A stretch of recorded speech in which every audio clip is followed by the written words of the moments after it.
Количество мигрантов в России значительно сократилось за последний год, и сейчас их даже недостаточно для реализации амбициозных проектов. Об этом заявил журналистам в четверг пресс-секретарь президента России Дмитрий Песков, передает ТАСС.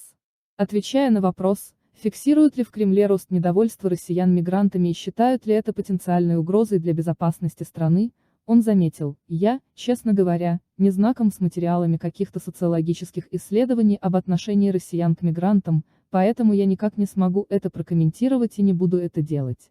Могу лишь констатировать реальность, которая говорит о том, что вообще-то мигрантов стало совсем мало у нас за последний год», подчеркнул представитель Кремля. И этих самых мигрантов нам очень и очень не хватает для реализации амбициозных планов.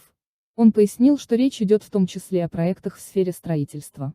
«Мы должны строить больше, чем мы строим сейчас. Должны строить больше ощутимо», сказал он. «Но для этого нужны рабочие руки. Их стало меньше из-за пандемии». Как отметил Песков, мигранты необходимы также и в сельском хозяйстве. Поэтому определенный дефицит в мигрантах, безусловно, есть, резюмировал он. Говоря об учете детей-мигрантов, пресс-секретарь главы государства заметил, что эта тема затрагивалась на недавнем заседании Совета при президенте по межнациональным отношениям. «Мы должны понимать, кто они, сколько их», пояснил он. И, конечно, Россия как государство должна предоставлять условия для детей-мигрантов с тем, чтобы они адаптировались в российском обществе, многонациональном, многоконфессиональном. Песков отметил, что в целом учет таких детей ведется, соответствующую работу проводит миграционная служба.